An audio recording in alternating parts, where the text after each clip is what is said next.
Welcome to Beyond the Mats. I'm Senior Master Durant. Buckle up today. We're going to talk about something you never thought you would talk about in martial arts from inside the organization, and that's bullying.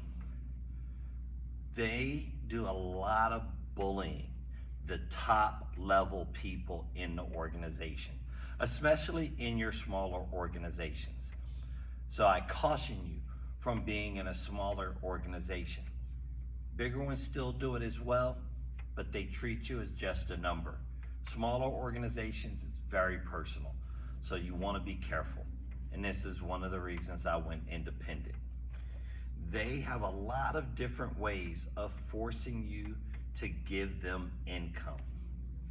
I just found out from a former colleague that the organization now says if you want to go and become a master and you put in 20, 25, almost 30 years, if you don't have the certain amount of downline under you, meaning 4th and 5th degrees, you can't test.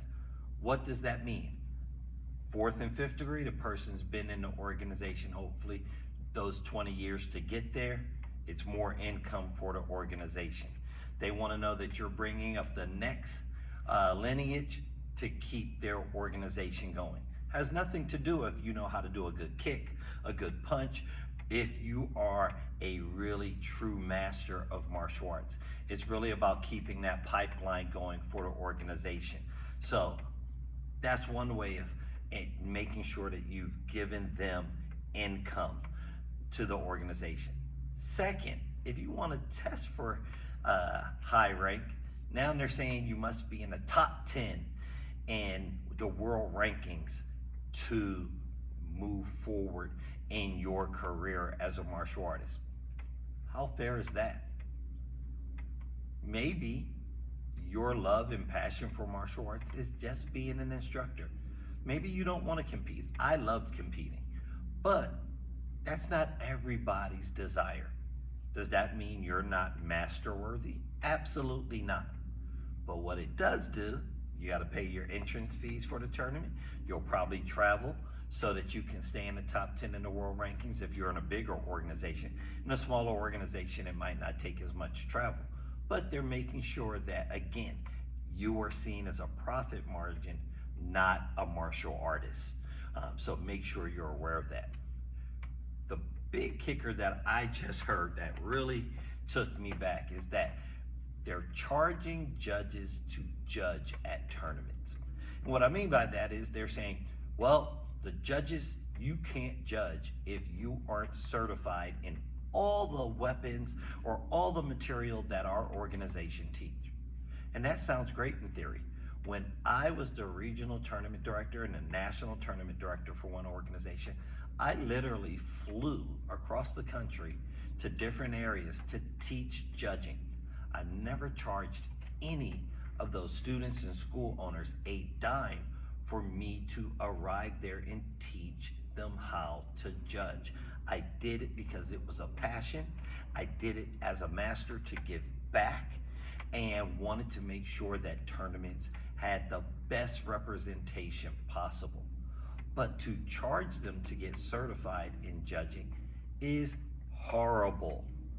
Judges on average stay at tournaments, as you know, preaching to the choir, 6 to 8 hours, not including your travel time, your flight, or your drive time, the hotel room, so that you can go there and judge for 6 to 8 hours. And if you're lucky, you might have taken a bathroom break during that time.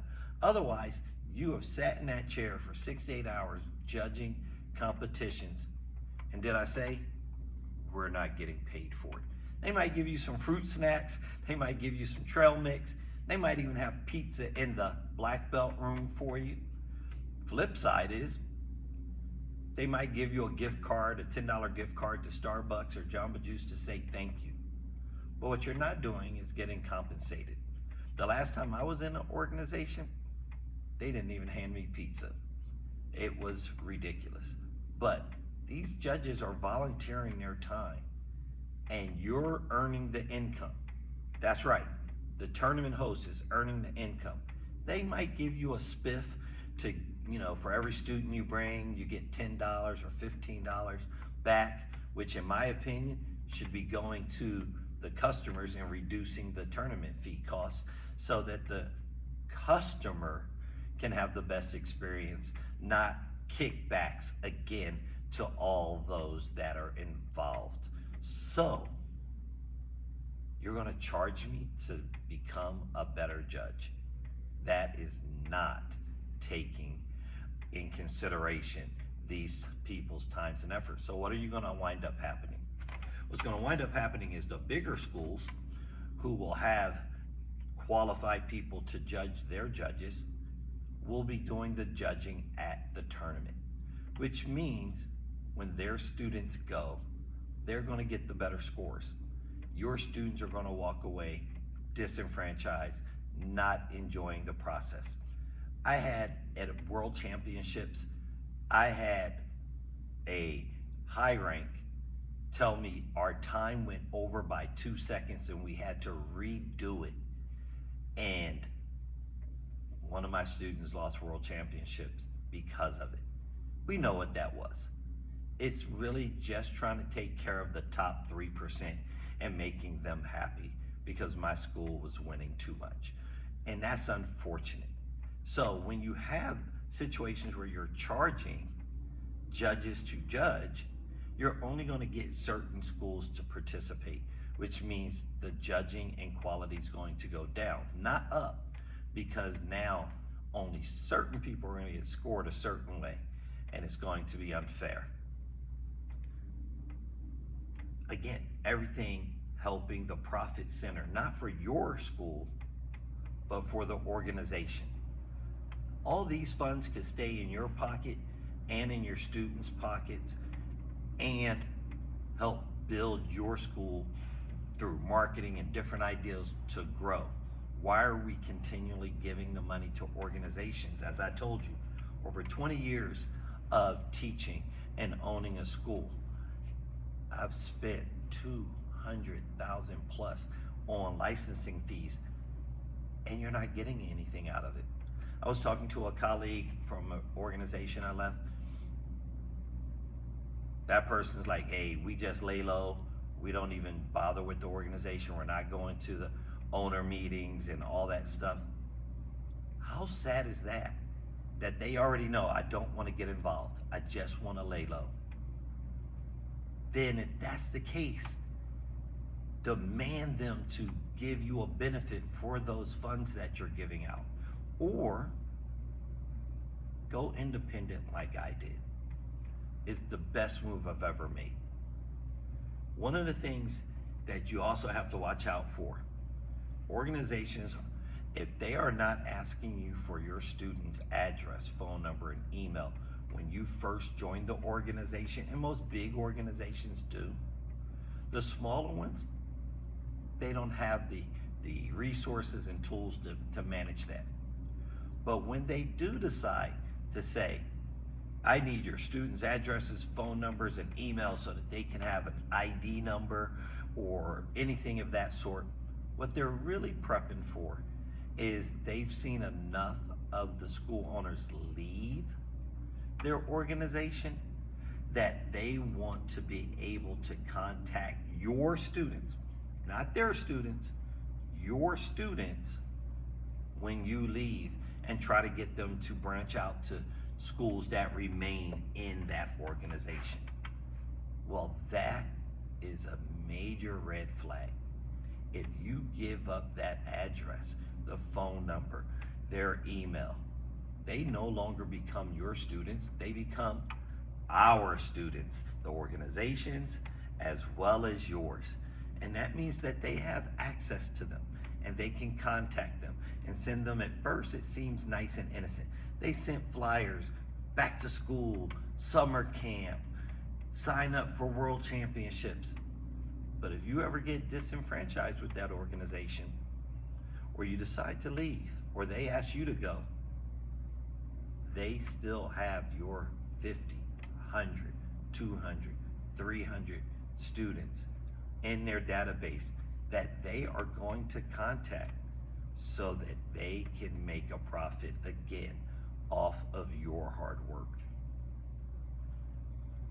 Today is all about giving you some insight on where your money's going and why you go independent. Again, if you're going to stay in an organization because you just feel safe, that way you're not ready to branch out on your own, then I would recommend going with a bigger organization where you're just a number. And I know that sounds bad, but at the end of the day, it's not about you, it's just a big organization. When you go with smaller organizations, you have to worry about their integrity and if they are actually forthcoming in what they're trying to accomplish.